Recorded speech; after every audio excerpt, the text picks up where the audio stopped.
안녕하세요. 원주석입니다. 오늘 영상은 주택 가격에 영향을 주는 가장 큰 요인이 무엇일까 하는 궁금한 사항에 대해서 자료를 보면서 분석해 보겠습니다. 먼저 주택 가격에 영향을 주는 기본적인 요소에 대해서 영상으로 담아 보았습니다.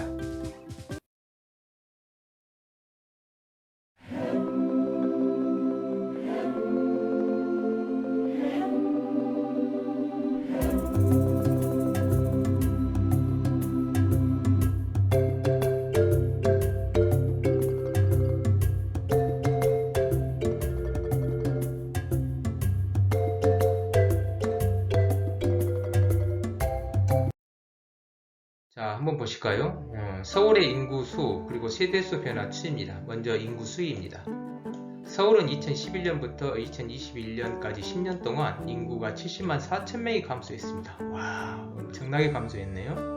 그럼 주택 공급을 보실까요? 네, 2009년부터 2017년까지 공급이 적정 수요랑 훨씬 못 미칩니다. 자, 그러면 가격이 힘들었겠네요. 2011년 네, 이렇게 오르지 않고 네, 하향세를 유지했네요. 그리고 천천히 올라가네요. 물론 이 시기는 부동산 침체 시기하고도 있어서 감안해야 될 것 같습니다. 다시 공급을 보실까요? 2018년부터 적정 수량에 맞춰서 공급을 하게 됩니다. 자, 그러면 이렇게 적당하게 올라가기를 바랬을 건데 이러지 않고 최근 몇 년간 이렇게 주택가격은 급하게 상승을 하게 됩니다. 왜 그랬을까요? 세대수를 보실까요? 자, 10년 동안 23만 세대가 증가했습니다. 인구는 70만 줄고 세대수는 23만 늘고, 그것이 결국은 서울 신규 아파트의 수요를 견인을 했다, 이렇게 해석할 수 있겠습니다. 그러나 세대수 증가로 해서 서울 신규 아파트 수요를 다 충족했다라고 설명할 수는 없을 것입니다. 서울의 그 특수 상황도 고려해야 되고, 또 지난 2009년, 2016년까지 한 9년 동안 공급이 위축되면서 그 수요가 폭발됐다, 이런 측면도 있고, 또 지난 몇 년 동안 과도한 부동산 규제, 또 빈번한 부동산 규제에 따른 이상현상으로 가격이 급등했다, 이런 측면도 있기도 합니다.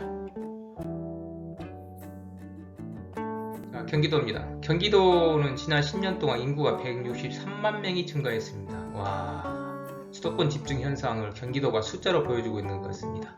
자, 인구가 늘었으면 주택 공급도 늘어야 맞겠네요.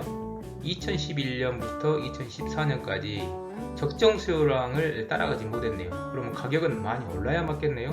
2011년 이렇게 가격은 오르지 않고 약간 떨어지면서 안정을 유지했네요. 천만다행이네요.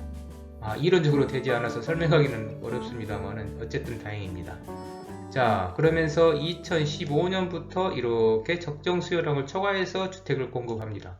그러면 가격은 안정세를 유지해야 되겠네요. 네, 다행히 이렇게 갑니다.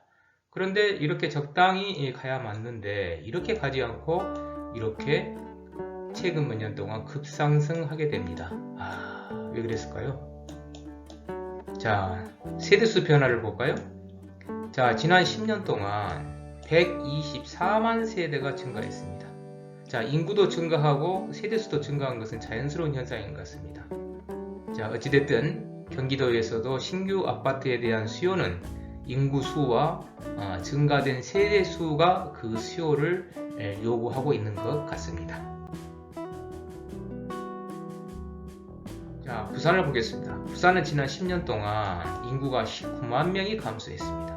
자, 인구가 감소했으니 이론적으로 주택 공급은 줄여야 맞겠네요. 네, 줄였습니다. 그러면 가격은 적당히 가야 맞겠네요. 이렇게 가야 맞겠네요. 그런데 이렇게 안 가고, 와, 이게 뭡니까? 엄청 올랐습니다. 제가 공부해갖고 해석할 일은 아닌 것 같습니다. 경제학자 도움을 좀 받아야 되겠는데요. 자, 다시 공급을 보실까요? 2014년부터 공급이 적정 수요량을 초과해서 해주게 됩니다. 그럼 가격은 안정될 수 있겠습니다. 네, 약간 떨어지면서 이렇게 가네요. 자, 이렇게 계속 가야 맞는데 그렇게 가지 않고 최근 몇 년간 주택 가격은 어마어마하게 상승하게 됩니다. 자, 세대수 변화를 볼까요? 부산도 16만 세대가 증가하는 동안 인구는 더 줄였죠. 자, 부산도 신규 아파트에 대한 수요는 증가된 세대수가 그 수요를 요구했던 것 같습니다. 대구입니다. 대구도 지난 10년 동안 인구가 11만 명이 줄었습니다. 그러면 공급도 줄여야 맞겠네요. 네, 그렇네요. 자, 가격을 보실까요? 이렇게 적당히 오르거나 떨어진 것이 아니고 어마어마하게 상승을 했네요. 한때 대구가 서울의 주택가격 상승률보다 훨씬 뛰어넘는 때가 있었죠.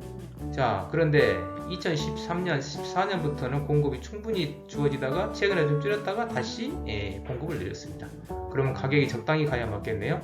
네, 다행입니다. 떨어졌다가 적당히 가고 있습니다. 그런데 이렇게 가기를 바랬었는데 역시나 대구도 최근 몇 년간 주택가격이 엄청 상승하게 됩니다. 세대수를 볼까요? 지난 10년 동안 12만 세대가 증가했습니다. 역시 이 대구도 신규 아파트에 대한 수요는 인구가 아니라 세대수 증가가 그 수요를 채웠다고 해석할 수 있겠습니다. 지금까지 우리나라 주요 도시 4곳을 살펴봤습니다만 아파트 가격에 영향을 주는 요인은 매우 많은 것 같습니다. 수요와 공급, 일자리, 경기 흐름 등 여러 가지를 들 수 있습니다만 우리나라는 현재 서울을 중심으로 한 수도권에 인구의 50%가 넘게 거주하고 계십니다. 어쨌든 수도권 집값 상승의 원인은 인구수의 문제이고 인구수가 줄고 있는 서울과 광역자치단체 지역의 집값 상승은 인구수보다 세대수에 있다는 공공연한 비밀을 확인할 수 있었습니다. 그러나 이런 수요가 1인 또는 2인 세대의 신규 수요 비중이 높은 것인지 투자 차원에서 다주택자분들의 수요가 높은 것인지 하는 것은 향후 과제로 남게 됩니다. 부족한 건 많지만 시청해주셔서 대단히 감사합니다. 시청해주신 구독자 여러분, 오늘도 좋은 일이 많이 생겼으면 좋겠습니다. 저는 또 다른 영상을 가지고 다음을 기약하겠습니다. 안녕히 계세요.